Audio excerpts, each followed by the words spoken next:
তেল মশলার যুগে হঠাৎ করে এই ধরনের খাবার খান কেন? মানে টিফিন হিসেবে রেগুলার? হ্যাঁ, টিফিন হিসেবেই খাই, প্রতিদিনই খাই। বিকেল হলেই চপ মুড়ি, তেলে ভাজা, বেগুনি এসব লাগাতার খেয়ে শরীরের অবস্থা কাহিল। শরীরের দিকে খেয়াল রেখে দোকানের চিড়ে ভাজা খাবেন, তাও একেবারে তেলে ছাঁকা। তবে গরম কড়াইয়ের বালিতে ভাজা চিড়ে, ছোলা, বাদাম এগুলোর যেমন স্বাদ, আবার শরীরেরও তেমন কোনো ক্ষতিই করে না।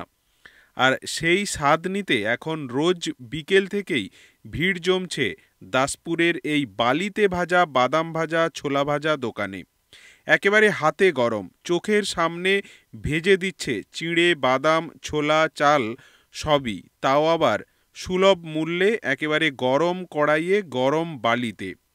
বিহারের দুই যুবকের দাসপুর বাসস্ট্যান্ডের একেবারে বিপরীতে সাগরপুর যাওয়ার যে রাস্তা, সেই রাস্তার শুরুর মুখেই রয়েছে ছোট্ট এক গুমটি দোকান।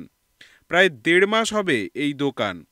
এই 1.5 মাসেই ভীষণ নাম ডাক করেছে এই দোকান এবং এই দোকানের বালিতে ভাজা সব খাবার।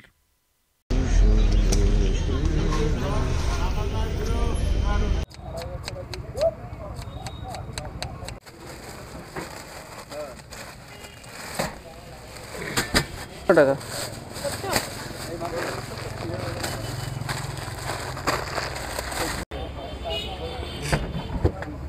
হ্যাঁ, টিফিন হিসেবেই খাই, প্রতিদিনই খাই।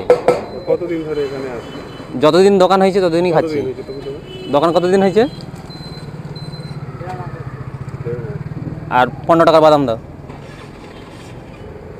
আর এখানে কি কি পাওয়া যায়? মানে সবই এখান থেকে চানা মুড়ি আর বাদাম সবে মানে ভেজে দেয়? ভেজে দেয়। গরম চাইলে গরম দিবে, ঠান্ডা চাইলে ঠান্ডা দিবে। আপনার নাম? সন্দীপ দাস।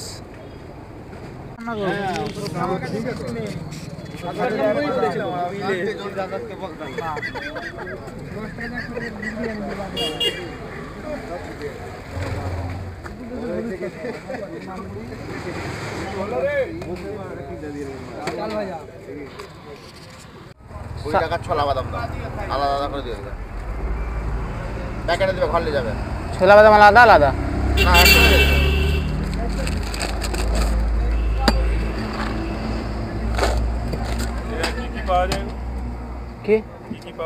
সবই জিনিস পাওয়া যায়। বলো নামগুলো। চিড়া, ছোলা, বাদাম। বলো বলো। বালিতে ভাজা। লবণ দেবো? লবণ ছাড়া? লবণ দিয়ে দাও, দিয়ে দাও।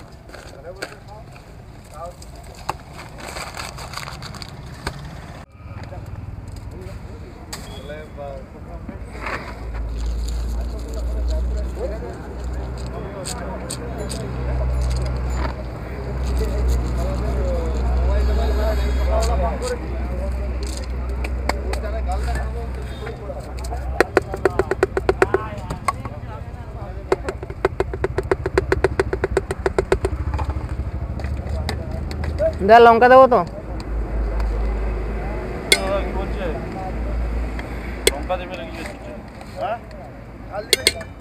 ঝাল দেবো? না না না, লাম মাখি দেওয়া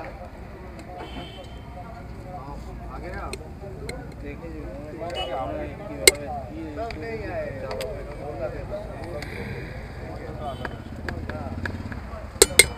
বাদাম তেল দেখি দিয়ে মানে 10 দিবে তো, মুড়িতে তারা দাঁড়িয়ে যাবে।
দাদা মুড়ি 3টে।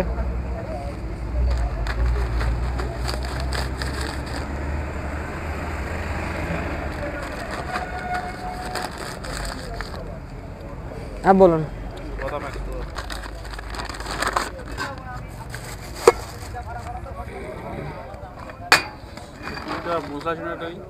মশলা চিড়া नहीं আছে। अरे होती অনেক দিন দেখিনি। ও বাবা অনেক কিছু খাই।